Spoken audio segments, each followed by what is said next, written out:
Come and listen to my story about a man named Jed. A poor mountaineer barely kept his family fed. And then one day he was shooting at some food, and up through the ground come a bubbling crude oil, that is, black gold, Texas tea. Well, the first thing you know, old Jed's a millionaire. The kinfolk said, Jed, move away from there. Said, California is the place you ought to be. So they loaded up the truck and they moved to Beverley Hills, that is, swimming pools, movie stars. The Beverley Hillbillies.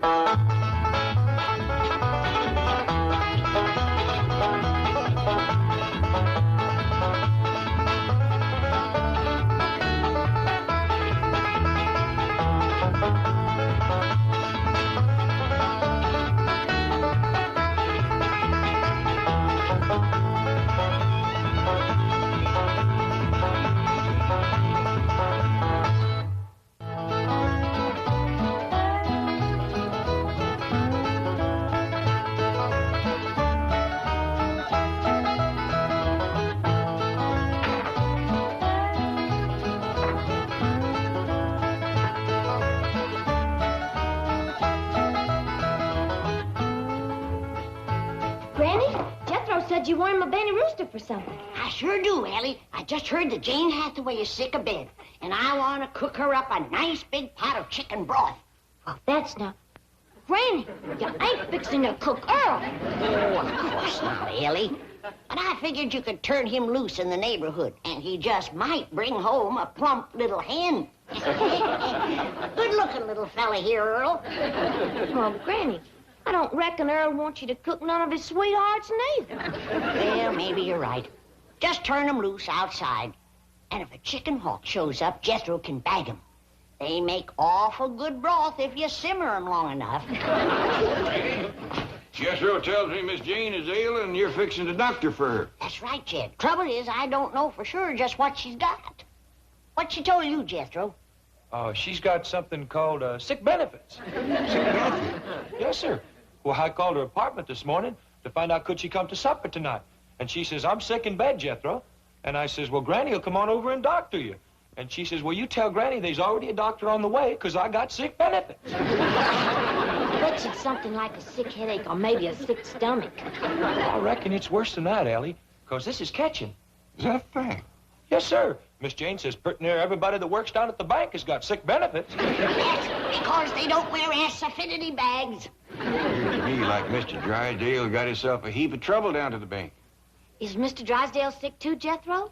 No, I asked Miss Jane that.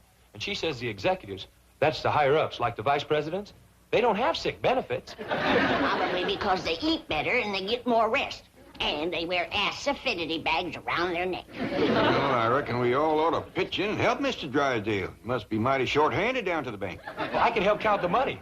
Arithmetic is my best study in school. I'm up to 12 times 12 now. Well, how much is 12 times 12, Jethro? Wait a minute. Okay, now hold up two fingers. Okay. 12 times 1 is 12. 12 times 2 is 24. 12 times 3 is 36. Now, never mind, Jethro. We's all right proud of you, but right now we all better hurry down to the bank, see how we can help Mr. Drysdale. Come on, everybody.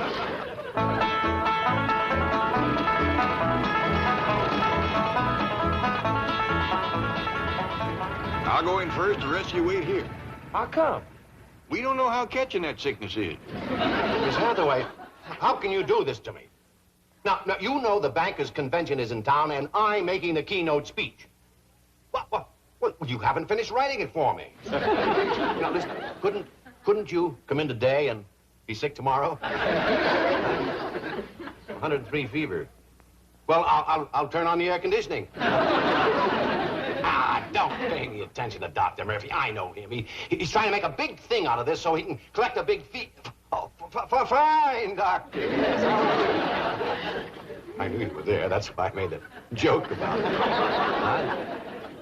Oh, of course. Certainly. Yes. Keep her in bed. Goodbye, Doctor. Come in. How do you, Mr. Drysdale? Mr. Clampett, hello. What can I do for you? Well, I reckon right now it's what can I do for you? We heard about all the sickness. Oh, don't let that concern you. Anything you need. Well, nothing except a secretary, a new doctor, a speechwriter, and someone to take over my work.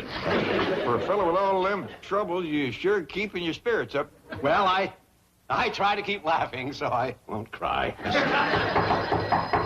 Oh, will you answer the door?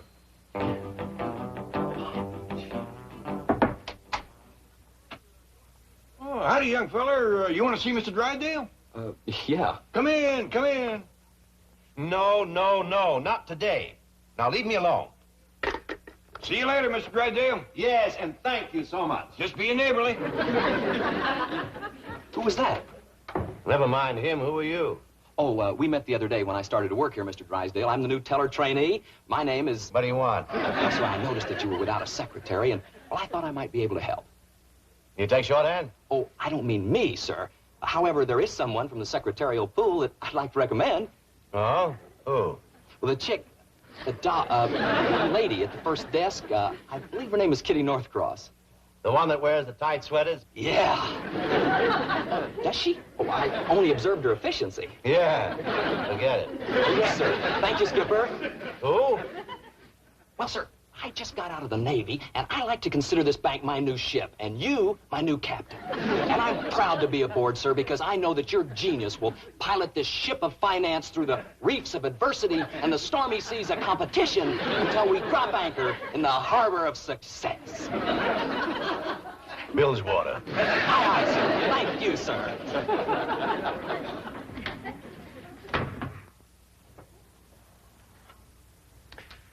And now to continue my speech. Gentlemen, it is my observation that a bank is like a ship. Its president, the captain.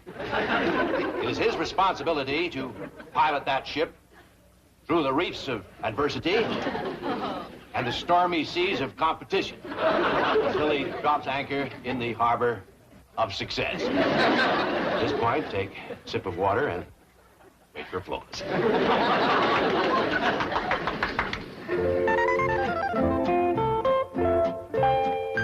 Oh, good, Elly, you're all ready. We best be getting down to the bank quick as we can. Well, Pop, do you reckon I know enough to be a banker's secretary? Shucks, yes, Elly, especially since I'm going to be the banker. Oh, did Mr. Drysdale takes it? Oh, he had to speak at a convention. He says all he needs is a secretary, a speechwriter, a new doctor, and somebody to do his work. Granny's a dandy doctor, but who can write speeches? Well, Jethro found one in a book already wrote. He's in there helping Granny now mix some medicine for Miss Jane.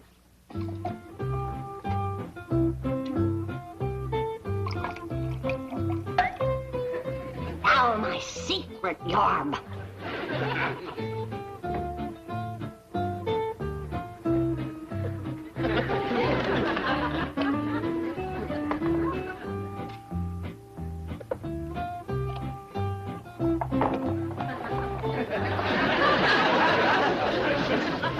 Don't stand too close to it while it's working, Jim. That'll cure Miss Jane, huh, Granny? It'll cure anything. I gave it to a sick horse one morning. That afternoon, he won a race. You doctored a racehorse? No, a plow horse. He never raced before. Jethro? Pa says let's get it going. Come on, Elly. You got your speech for Mr. Drysdale? Yes, ma'am. One of the greatest speeches ever wrote. 7 years ago, was brought forth to this continent a new nation, conceived in liberty and dedicated to the proposition that all men are created equal. Why, dingies, that's a dandy speech. I'm proud of you. I didn't write it. That was written by Abraham Lincoln, the president that whooped the South. South was not whooped. Granny, General Lee surrendered to General Grant. He did not. General Lee figured that Grant was a blacksmith. And he handed him his sword so he could sharpen it. And don't you ever forget it. Oh, hello, Margaret. What? You want me to pick you up at the beauty shop when? But, dear, you know I'm making the keynote address at the bankers' convention. All right, darling, I'll cut it short.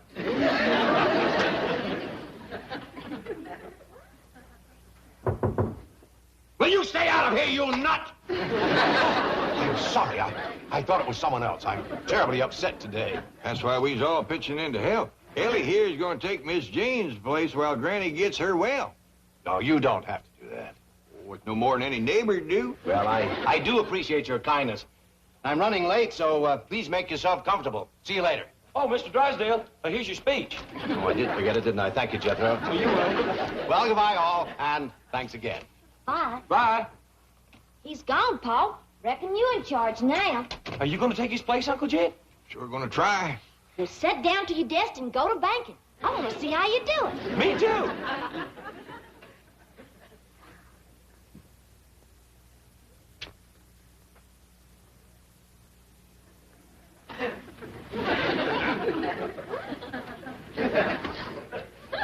Are you banking yet, Pa? Well, I reckon not, Elly. I'm just waiting to bank. How do you do it, Uncle Jed? Well, according to Mr. Drysdale, banking is mostly giving people money when they need it. I'll get it, Pa. That's what a secretary's supposed to do. Howdy, this here's Mr. Drysdale's office, but Mr. Clampett's in charge now. Yes, sir, you bet you can.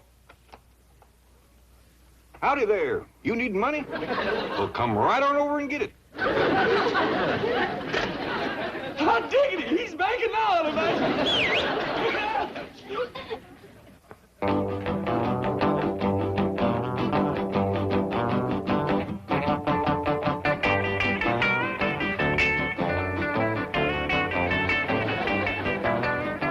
Come in, Mr. Northcross.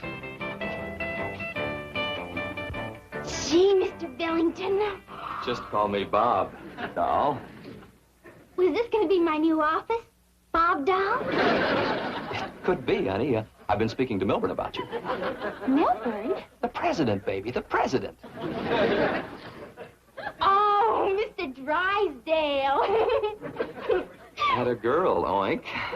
Oink? Just a term of affection, doll. It means I'm a hog about you. Oh, that's cute. I think. Swell. Now, listen, about tonight, this apartment where you live, can you cook there? Well, I don't know. I've never tried. You got a stove? I think so. Well, how about a can opener? Oh, I know we've got one of those. I used it the other night to open a bottle of wave set when we did our hair. Mother and me. Your mother lives with you? No, I live with her. Swell.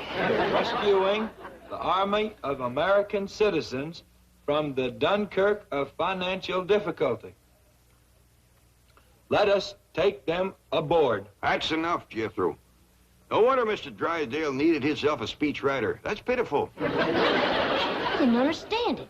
Me neither, and I'm a banker. Well, I reckon I'd best get out to Miss Hathaway's desk.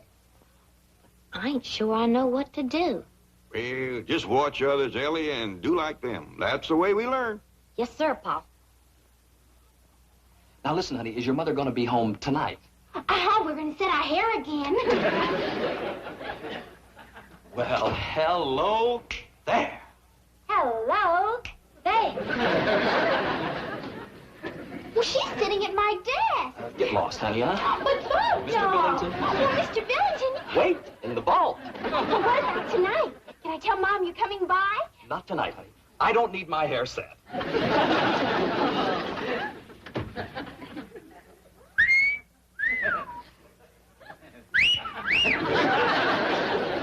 Hey.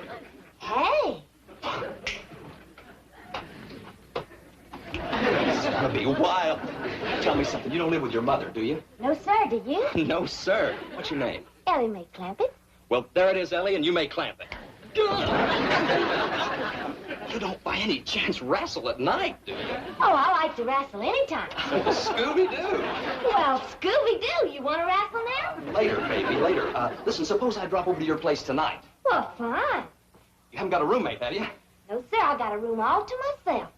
Now, listen, here's the action. I swing by your pad about 7. I bring some bossa nova records, and we trample a few grapes, huh? And we blast off to the local coffee shop, one where they don't hit me for too much bread. Then we swing back to your pad for a little moon orbit. Do you dig? Oh, yes, sir. Crazy. Whenever Pa goes fishing. I dig his word. You wouldn't put me on, would you? Why, sure. Jethro, I ain't tall enough to put you on myself, but Jethro can do it. Yes, who's Jethro? Yeah, Elly Mae? If this little fella wants to be put on something. Okay. Where would you want me to put you, little fella? Oh, I'd like to be put on your list of friends. And now, gentlemen, it's with a great deal of pleasure that I introduce our keynote speaker, the distinguished president of the Commerce Bank of Beverly Hills, Mr. Milburn Drysdale.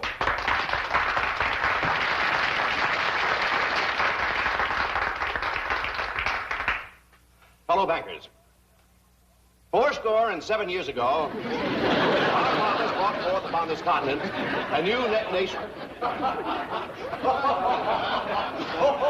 Well, now, some of you seem to be amused because I have chosen the humble words of Abraham Lincoln to keynote this convention.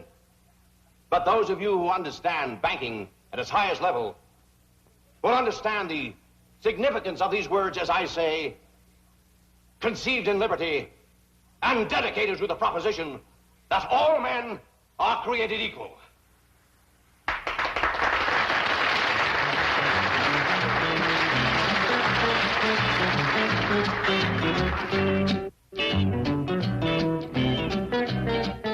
Paul, this here's Mr. Wilson, the man that called you about borrowing money. Well, howdy there, Mr. Wilson. I'm pleased to meet you. Sit down a spell. Well, thank you, sir. Hey, have a smoke? Yes, thank Elly Mae, maybe Mr. Wilson like a nice cold pitcher of spring water or some coffee or tea or something. Would you, Mr. Wilson? you. No, thanks, young lady. You look all tuckered out. Yes, I am. I've been going from bank to bank trying to borrow some money. Didn't they have none? Well, none that they wanted to loan me. You see, Mr. Clampett, my chicken ranch is mortgaged to the hilt. I've no credit, no collateral. I need money to buy feed. Well, we got a vault full of it. How much money you need? See, if I just had enough... Are you kidding me? Elly Mae, take him out the vault and show him the money. No. Would you really lend me the money? Well, that's what banks is for, ain't it? Well, yes, but I'm poor. I have no security. Ain't no shame being poor as long as you're honest. How do you know I'm honest? Well, if you wasn't, you'd be telling me about how much you got instead of how much you ain't got. Mr. Clampett, I've never met a banker like you before. Oh, shucks, Mr. Drysdale can outbank me any day in the week. You must be a wonderful man. You bet he is the best banker around here. Now, how much money would you like to have? Well, sir, I really need $5,000, but I can squeeze by on 3 or 4. Elly Mae, go fetch this man $5,000. Yes, sir, Paul. Bring him a cup of that cider that Granny sent down to ward off sick benefits. Doggone if he don't look like he's coming down with it. Okay, Paul. Hey, Doc. I hear some square put the bite on your old man for a gang of bread. What? But he laid $5,000 on him. Oh, you mean Mr. Wilson? That's a cat. How'd he get it? Well, he told Paul he needed it for his chickens. You're kidding. What would chickens do with all that money? It was for Mr. Wilson to buy feed. He's got a chicken ranch. And your dad gave him $5,000 for chicken feed? Why, sure, Paul's got $35 million. $35 million? And he likes folks that raises critters. Do you think he's got time to see a young critter raiser? Well, sure, go on in. I'll dig you later. Mr. Clampett, sir, my name's Bob Billington, and your lovely daughter told me that you could spare me a few moments of your valuable time. You bet I will, young fella. What's on your mind? Well, sir, I work here at the bank, but my heart's back on the ranch. The chicken ranch, that is. Or was, until I lost all of my chickens. Sweet little critters. How'd you lose them? Well, sir, I'm not sure. I just woke up one morning and they were gone. I guess one of them left the gate open. What kind of chickens was he? Just regular kind, you know, with the wings and the feathers and those crazy-looking feet. Mr. Clampett, if I could just borrow $10,000, then I could get back into the business that I love, raising chickens. I see. How many chickens you want to start with? Oh, about $10,000 worth. How many roosters? Oh, no roosters, just chickens. These days, you gotta specialize. Elly Mae, Oh, howdy, Mr. Drysdale. How was your speech? sensational. The high point of the convention. Listen, did a man named Wilson come in here to borrow some money? Yes, sir, and Paul gave him $5,000. Oh, bless him. That's what did it. Did what? Got me named Banker of the Year. They're putting a plaque in the lobby calling this the bank with a heart. How come? Well, 6 banks were secretly nominated for the honor. Wilson went to each bank, and this is the only one that gave him money. Well, that poor man needed it. Wilson? He's the biggest poultry rancher in the world, and a stockholder in all 6 banks. Oh, is your wonderful father still in there? Yes, sir. How about it, Mr. Clampett? I'm going to give you just what you need. Great, lay it on me. A little advice. Get back to your job and forget about chickens. You were born to command, sir. The voice of authority, the greatest I've ever heard. What about me? You are the only one who cuts him, Skipper. What a privilege it is for a young fella like me to see 2 great leaders together. It's a summit meeting, recreated. Out of my office, out of my bank. You're fired. You're an irresponsible loafer. May I give you as a reference, sir? Pleasure having served under your command, sir. Granny, this here's Mr. Bennington, and he wants to court me. Is that true, young feller? It ever love it is, Granny. And you got sick benefits? Loaded with them. Open your mouth and close your eyes, and Granny will give you a little surprise. Swallow this. Hey, you know something? When I was in the Navy, I tasted some jungle juice on Okinawa.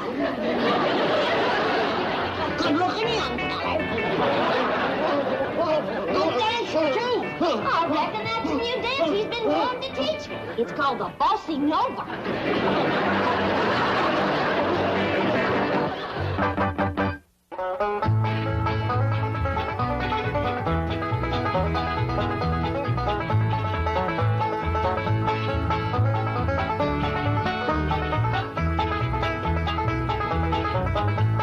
Now it's time to say goodbye to Jed and all his kin.